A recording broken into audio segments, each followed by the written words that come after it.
Welcome back to Family, Getting to Like the People You Love. We've already spoken of the difference between existing and living, about making life more exciting and existence less significant, which releases you to live more fully and thereby allow others into your life more fully. But in this talk, which was given in Chabad of the Valley in Tarzana, we pursue the idea a little further. Life is exciting, part 2. In what way do we dismiss our existence? How does that affect our relationship with our parents, with our spouses, with our children? What is teenage rebellion all about, and how does the difference between living and existing explain it?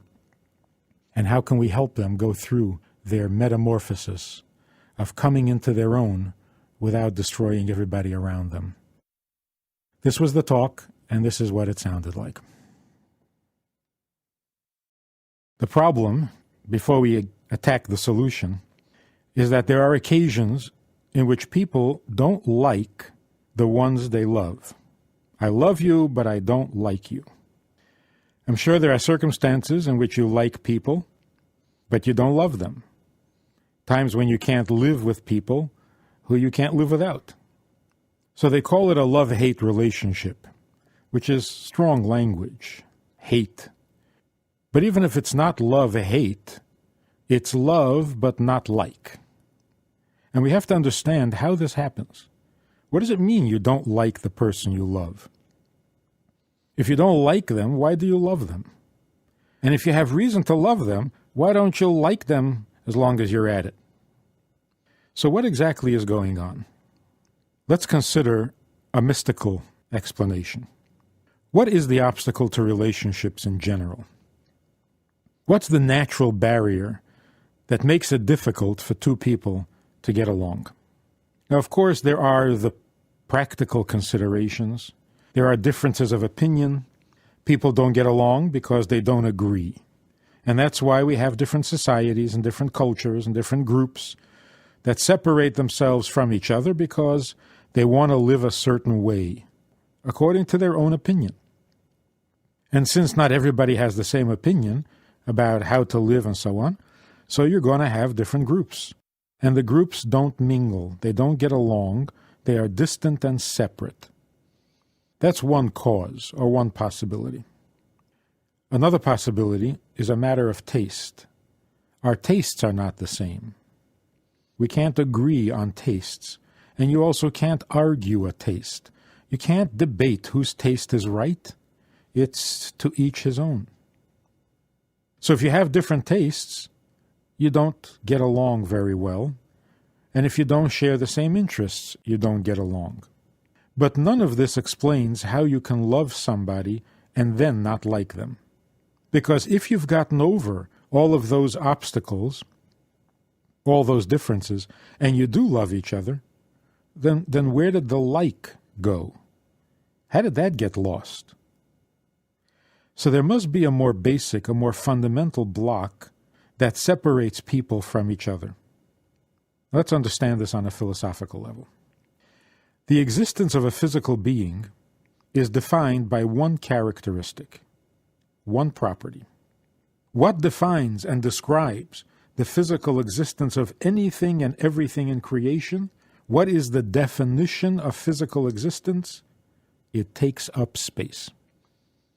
We've talked about this, but we need to develop the idea some more. If it exists, it takes up space.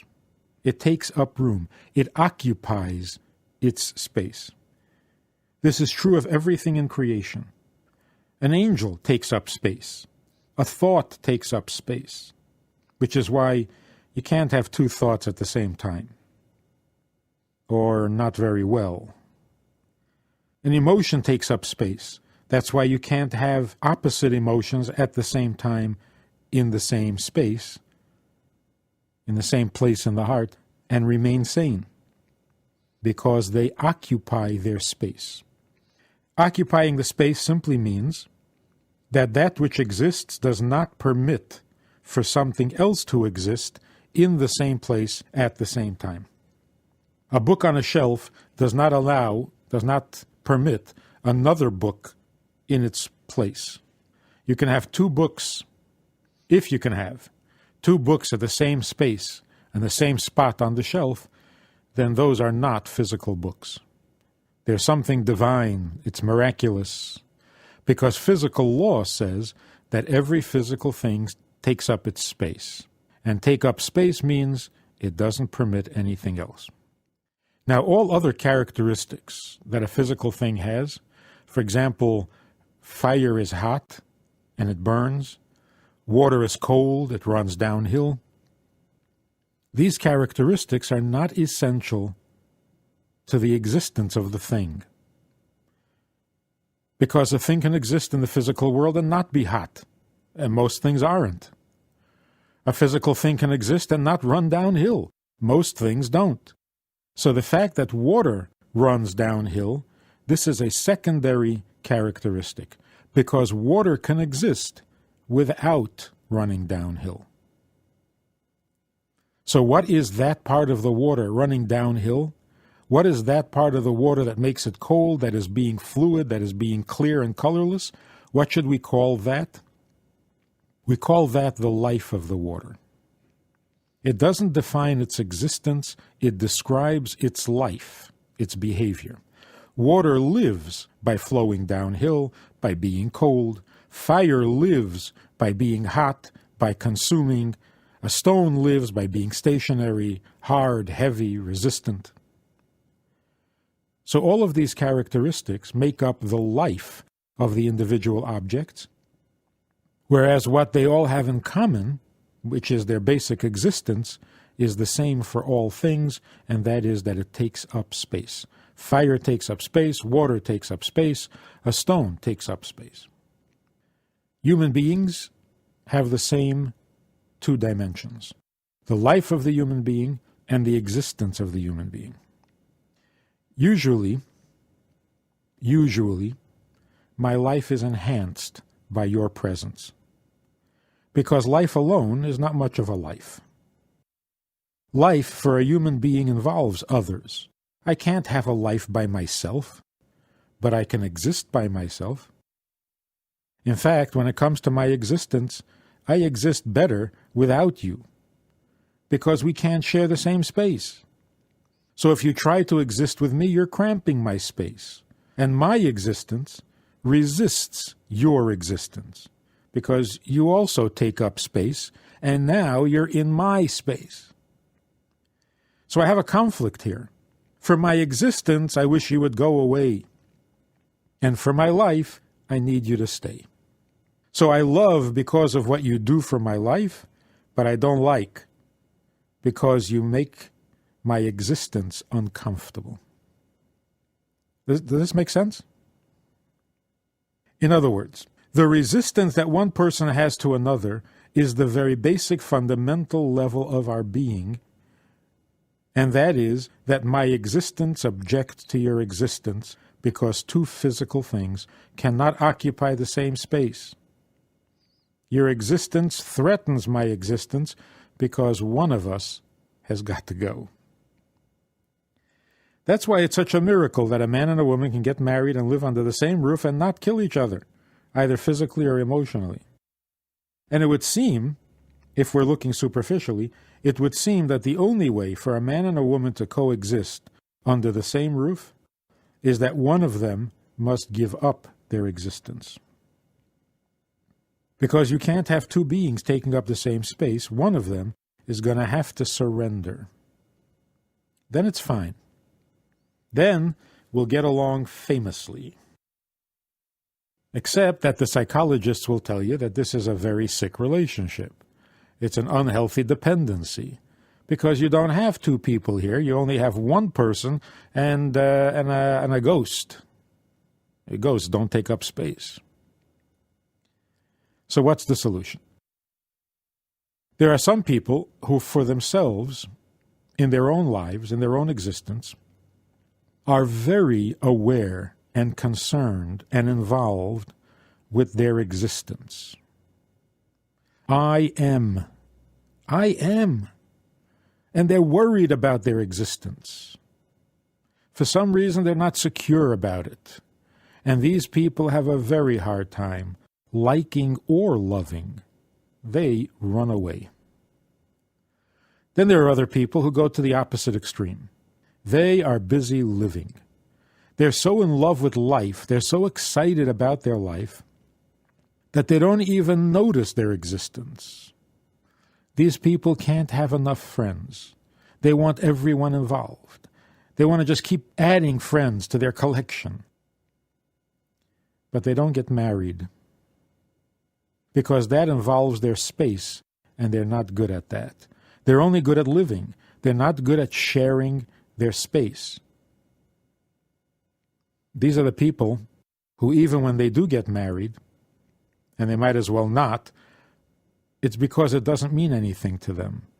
They're willing to marry anybody, and they act like they're married to everybody, and they treat their spouse the way they treat everybody else, excited about life. Let's do, let's grow, let's work. But what about sharing your space? He has no space. He doesn't know what you're talking about. He's unconscious in that area. They are fun people, yes, but there's no basis to those relationships. Sometimes therapists emphasize that you have to have shared interests. If you both love to play tennis, good relationship. But it's not. It's not a relationship at all. It's just having fun. So these are two extremes that don't make for a happy marriage. The trick is that we need to soften our existence and deepen our lives. Choose life. Torah says, choose life. Why do we have to be told to choose life? To choose life over death? We don't need to be told that. Well, most of us don't. Most people don't need to be told to choose life over death. So what are we being told when it says choose life? Choose life over existence. You have a life and you have existence. Where should you be devoted? Where should you be focused? What should be important to you, and what should you be defending, your life or your existence? So Torah says, choose life. Don't get hung up on existence. Existence is your dark side. It's your negative, your heavy side. Existence is heavy because it takes up space. So depression comes from existing, not from life. A person who feels very keenly his or her own existence starts to get depressed. It begins with a little heaviness, then it becomes a little melancholy, then it becomes a little cynical, and then it becomes a full-blown depression. Because existence wears you down. It weighs you down. It's a heaviness. And the solution is, lighten up. Don't take your existence seriously, because the truth is that it's not very valuable. It's not very meaningful. It just happens to be that you exist. But what is your purpose? What is exciting about you? Your life. Your life.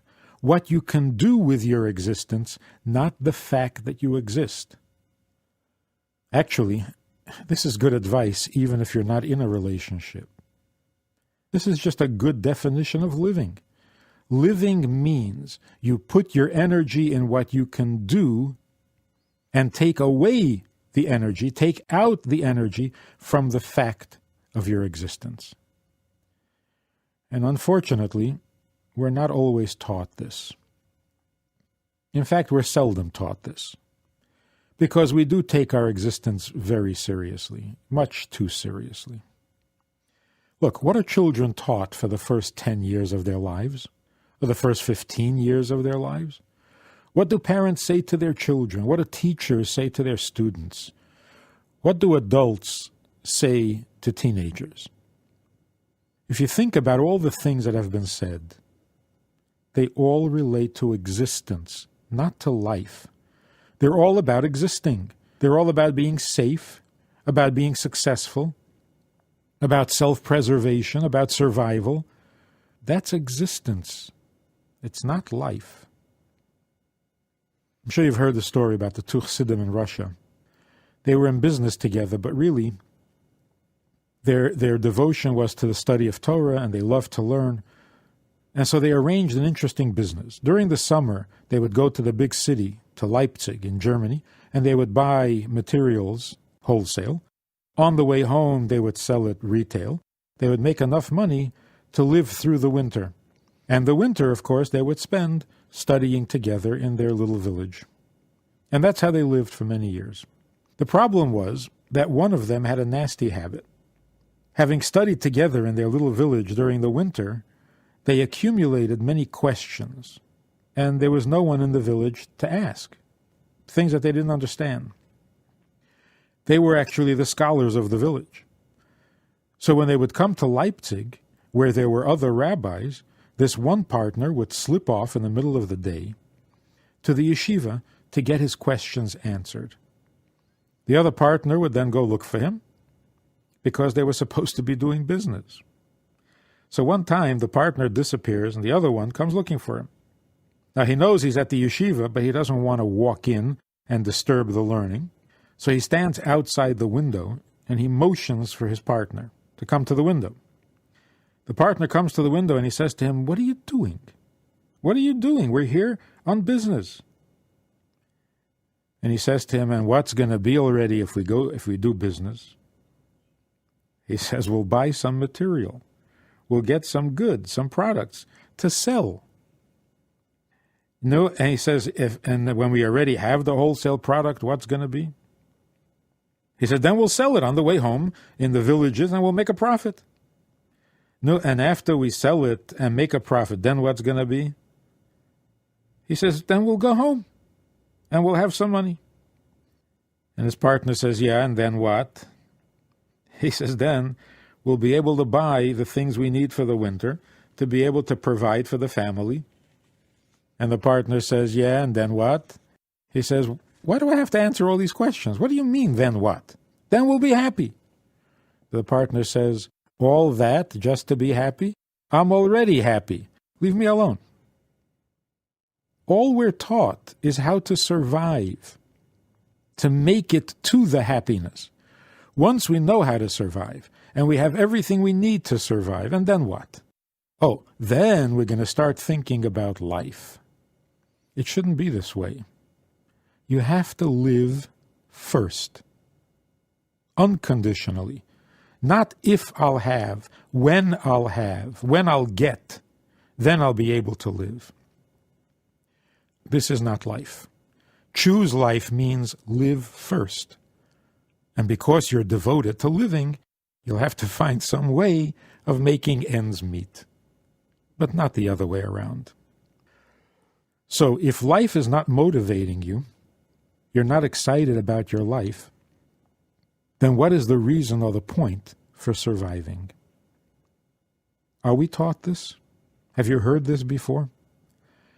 How many people can remember something your father or mother told you that was not about surviving? It wasn't about making it, and it wasn't about protecting yourself or being safe. Something about life. My first taste of this distinction, or my first taste of a message about life, came from a Yiddish reader, a school book. We were learning to read Yiddish. We were 10 or 11 years old, and in this Yiddish reader, there was this little story. It was about a boy named Benny. And Benny was going on a hike. And his mother gave him some money to buy something to eat if he should get hungry. Now, this is a children's story. So Benny goes on a hike. And soon he finds that he's hungry. So he goes into a store and he buys a roll, which he eats. And he continues on his trip. And he realizes soon that he is still hungry. Goes into another bakery and buys another roll. He eats the roll and continues on his trip, and soon discovers that he's still hungry. So he goes into a third store, and he buys a roll. And after eating the third roll, he's still hungry. Now he goes into the fourth store, and he buys a bagel. He eats the bagel, and after eating the bagel, he's not hungry anymore. So then he thinks to himself, what a waste of money. What a fool I have been. I should have bought the bagel in the first place. At the bottom of the page in this little reader, there was a question to see if you understand the story. There was a question that you're supposed to answer. The question is, was Benny a foolish boy for having bought the rolls? That's it. That's the whole story. If we would tell our children such stories, they would be indebted to us forever. This story is not about survival. It's not about making it. It's not about being safe. It's not how to invest your money wisely. This is about life. It's about life. You don't regret the earlier experience because now you're finally mature. All those experiences contributed to your maturity. It's not true that if you hadn't bought the rolls and went straight to the bagel, you would be satisfied. The bagel only works after the rolls. So when a person says, why did I have to go through 25 years of misery just to find out? It's because first there are the rolls and then there's the bagel. They work together. See, that's a message or lesson in life, not in existence.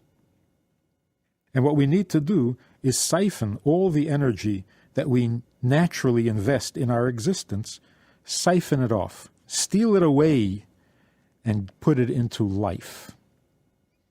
Maybe this explains why Yaakov tricked his father-in-law and got all the sheep, tricked his brother and got the blessings. Because it was a question of stealing or siphoning energy from where it doesn't belong, where it would only contribute to existence, and have it contribute to life. That's the only place where stealing is allowed, by the way. Steal the energy from your existence and add it to your life. Now, when we teach a child to honor his or her parents, how to honor parents, why to honor parents, now you're teaching them life, not existence. What does humility mean, for example? We talk about humility, the importance of humility. It's all over the Siddur and in the prayers and the davening. We're always saying how meaningless, how insignificant we are. We don't amount to anything. A person's life is a fleeting shadow. It's a dream. But a person who underestimates the value of their life is not being virtuous at all. Here there's no benefit. There is no good. There is nothing right or virtuous about demeaning life, anybody's life. When a person says, my life is meaningless, my life is worthless, that's a sin. Even to say it is a sin. On the other hand, when a person says, my existence is meaningless, that's true. I exist, I don't exist, you're absolutely right. The fact that you exist doesn't enhance the world in any way. You're only taking up space. And if you stopped existing, who would care? There's this comedian who says, my son came out of the closet, which is good because I needed the space. I need some closet room. If I didn't exist, it would leave more room for everybody else to exist. So humility, properly understood, doesn't mean to underestimate the quality or the value of your life. It means to be humble and find the insignificance of your existence. That's a good idea, because the more we humble our existence, the more energy we have for living. And living is enhanced by other people. It's only our existence that is threatened by others. So when we find ourselves in a love-hate relationship, it means, I love you, I can't live without you, because you are indispensable to my life. But I hate you, or I don't like you, because you diminish my existence. So I've got a problem here. What is the solution? The solution is, and this is not just a survival technique, but a virtue, The solution is, instead of having the other person threaten your existence because their existence denies your existence, deny it yourself. Humble yourself. Dismiss your own existence because it's not important. And then the other person's existence won't be threatening at all. It becomes welcome. And then you not only love them, you also like them. You not only can't live without them, you can actually live with them. Because now they're not threatening your existence anymore, because you've surrendered it. Your existence, not your life. People say, how do I know when I'm ready to get married? How do you ever know when you're ready to get married? One of the ways that we prepare for marriage, or get ready to be married, is by upsetting the balance between life and existence. If the balance is still there, I'm 50% devoted to my existence, 50% devoted to my life, then don't ruin somebody else's life by marrying them. You're already married to your existence. You are ready to get married when your life has become much more significant than your existence. When you can laugh at your existence, but take full responsibility for your life. Does this make sense, or is this too complex? What happens when a person humbles their existence? Automatically, they start to look for others, what they can do for somebody else. When a person finally gets comfortable with the fact that existing is not exciting, all of a sudden they enjoy other people's company. You know, if it's not all about me, well, okay, then let's hear about you. So how do we get to like people? The more we free ourselves, the more we peel away the heaviness of existence, the more we like other people. The more you enjoy your life, the more you welcome other people. The goal is, of course, to like the people you love, which means to make room in your existence for the people you already love. Don't become indiscriminate. Don't become so humble that everyone can walk in and take over your life. That's dismissing your life and making life insignificant. The objective is, like the people you already love. Make room for the people you love because they enhance your life. Make room for them in your existence as well. And how do you do that? Humble your existence. That's where humility comes in. And that's what humility was created for. There's a strange statement in the Gemara. The sages are sitting in the Beis Medrash, in the study hall, and they're listing qualities, characteristics that have gone from the world.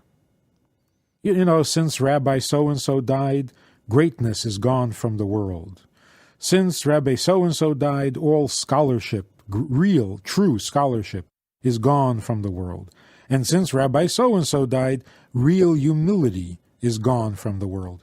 And one of the sages objected and said, no, don't include humility. Humility still exists because I am here. Now, how do we understand this? And this is one of the sages. We're not talking about just anybody. There is a humility that is basically an inverted form of arrogance. When you take your existence seriously, you're arrogant.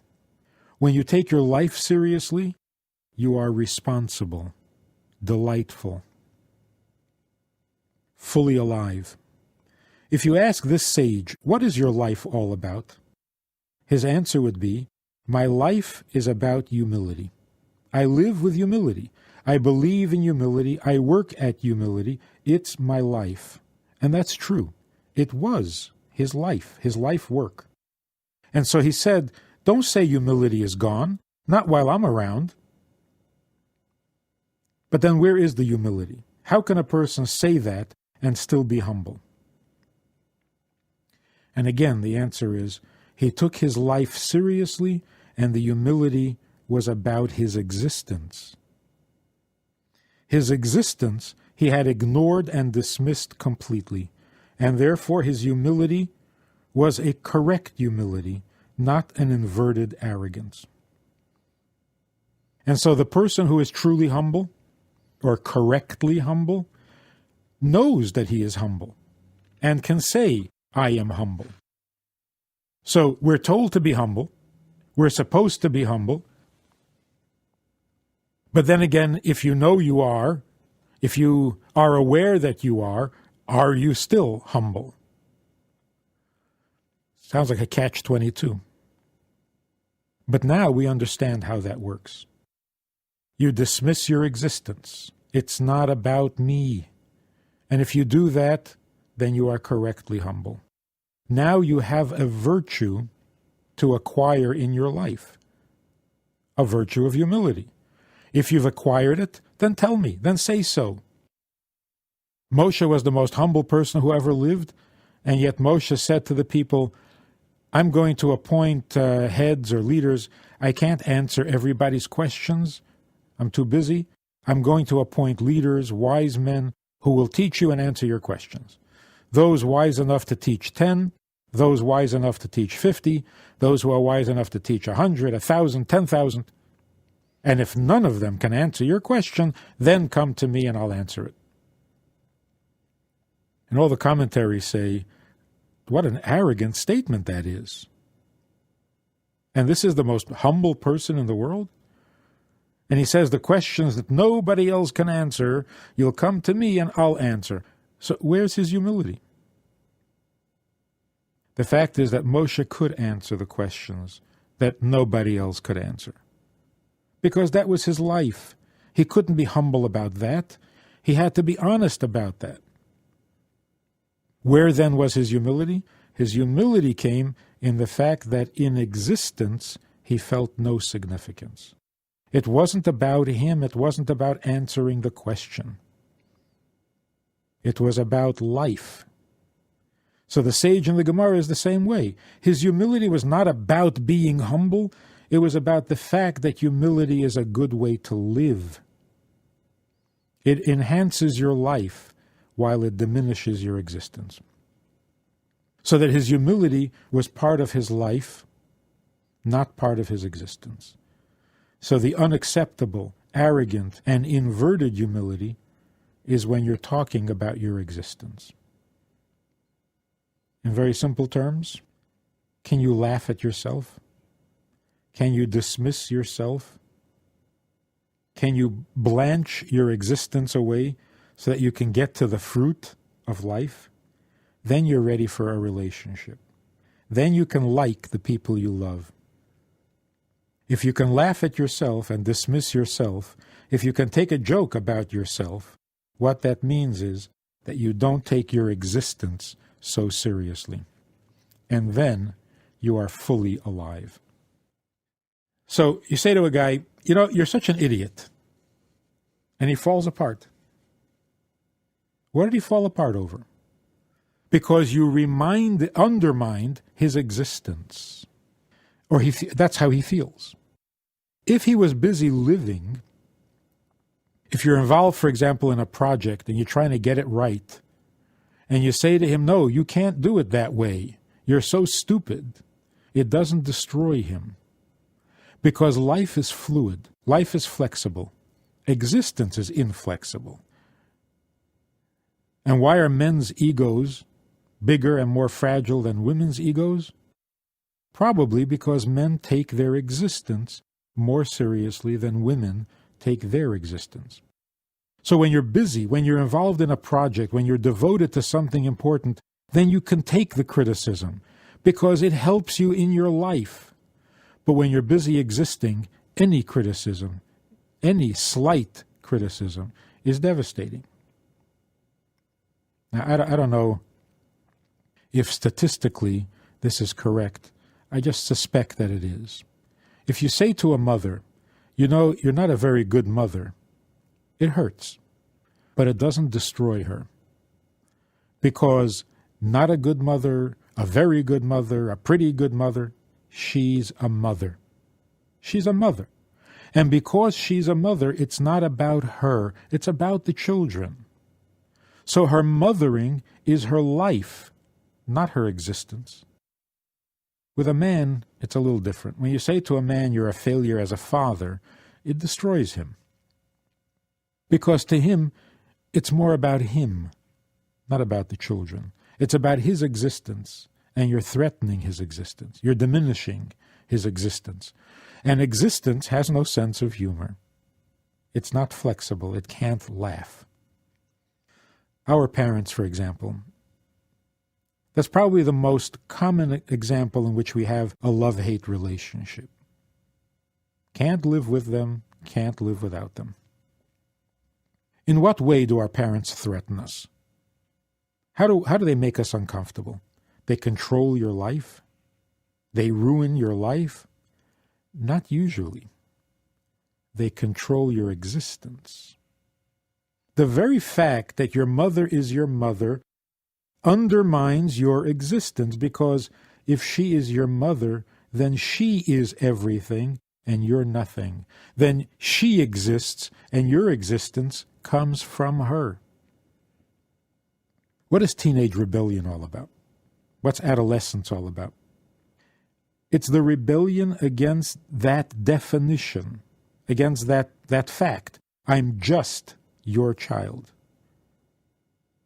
And the rebellion is, no, I'm not. I've got my own existence. I have this argument with teenagers all the time. Every rebellious teenager, when I talk to them, will say the same thing. And I'll say to them, look, why can't you just please your parents? It's so simple. If you do this, it makes them happy. It doesn't cost you anything. Why don't you do it? Of course, they have principles and reasons. But the bottom line is, I've got my own life to live. And I'm thinking, no, you don't. You don't have a life. What are you talking about? You have no life. You're a kid. You're a spoiled kid. You have a life of your own? You don't even have a pair of shoes of your own. Your mother bought you the shoes. You got your own life? What, in her house? In her room? With her shoes? You have no life? Of course, I only think that. I don't say it. So what are they really talking about? What are they really bothered by? It's not their own life that is being threatened by their mother. You don't have a life, so how can it be threatened? Your mother is threatening your existence. You're not a real person. You're just her child. So it's not that you have places to see and people to meet and so on. No, you don't. You just want to exist independent of her. Because dependent on her means that your existence is not the real thing. That's what adolescence is all about. It's not so much about life, it's I am. All right, well, what are you? What are you? What do you stand for? Well, whatever. I'm working on it. One of these days I'll figure out what. But right now, just let me be. I was talking to this girl, body piercing. And I said, you know, that's really ugly. Why do you do that? And she said, I'm expressing myself. I said, I would be very impressed if you were the first one in the neighborhood to do that. Then I would say, yeah, you're expressing yourself. But the fact is that you are the 300th person in your neighborhood to do this. And in fact, if you didn't do it, you would be ashamed to show up in school. You're not being yourself. And to prove it, when it goes out of style and nobody has body piercings, you're going to continue to wear that? Not a chance. It's ugly. So what do you mean this is you? It isn't you. You have no choice but to do this. And if you had a choice, you would never do anything so ugly. So what are they talking about when they fight for the right to live their own life? They're not talking about life. No one ever taught them anything about life. They have no idea what life is. What they're fighting for is existence. Let me be. Well, if you had something to be, I would let you. And you have nothing to be except being itself. There's no virtue to that. You'll just take up more room. And this is exactly what happens. They become intolerant, they become rigid, they become fixed in their own existence. And under those conditions, all decent human relationship is precluded and impossible. And it just deteriorates from there. How do we get along with our parents? How do they not threaten our existence? Again, there's only one solution. Surrender.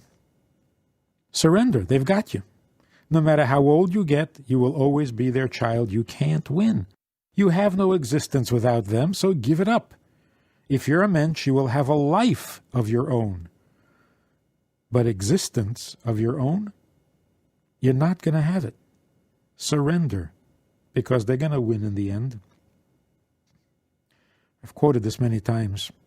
Herman Wouk, in his latest book, in the epilogue, he closes the book by saying, I always thought that my Zadie was at the center of my life. Not so. It's Papa. It's always been Papa all my life. All I've ever wanted was to be like Papa. This man is 82 years old, Herman Wouk. 82 years old, a very successful writer, a wealthy man, an important man, and at the age of 82, he discovers, and of course shares with us, some truth about himself. All he wants is to be like Papa. We can't get away from it. We are our parents' children. We will always be their children. And as a child, you have no existence of your own. You owe your existence to them. The laws of honoring parents are fascinating in their depth and in their brilliance. You must serve your parents in menial ways because your existence is not important. Theirs is.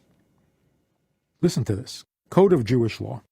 Divine wisdom dictates that if your mother and father come to a very important meeting and you're sitting at the head of the table conducting the meeting in your finest clothing in front of the most important people in town, your parents walk in, they hit you over the head, I'm quoting, they spit in your face and tear your clothes. You're not allowed to get angry at them or to show anger. You can take them to court and sue them for the damages because, business is business. The brilliance of it is your existence is nothing compared to theirs. And at the same time, they have no right to your life. They own your existence. They don't own your life. So if your mother says, no, you can't marry him, or you should marry the one I choose, you don't have to obey because that's your life. They don't own your life, but they own your existence. So if they have a need and you have a need, their need comes first. This is true life. And if we don't follow that, we're trying to fool Mother Nature. And you can't fool Mother Nature. So if a child says, my existence is just as important as yours, not correct. Wrong answer. My life is as important as yours? True. In some ways, the child's life could be even more important than the parent's life. And that's why parents sacrifice their lives so that their children could live or have a better life. But when it comes to existence, their existence is always more significant than ours, because ours comes from theirs. So the teenager who's rebelling, if they had the wisdom, or if there was some way that we could teach them, they should be told, you're not fighting for your life, you're fighting for your existence, and it's not a worthy battle. You're never going to win anyway. You owe your existence to them, and that's never going to change. So why fight it for 82 years, and then on your 82nd birthday come to the realization, I need my papa. Don't fight it. When you get married, you're surrendering your existence. It's okay. It wasn't a good thing to have in the first place. You should never have existed. You should never have taken your existence seriously. Now, someone will benefit if you surrender your existence. Well, then do it gladly. It was a burden anyway. So stop taking up space. It will help you like the people you love. When you like the people you love, the love becomes a whole new thing. It's so different. The love you have for the people you're supposed to love versus the love you have because you happen to love. There is no comparison.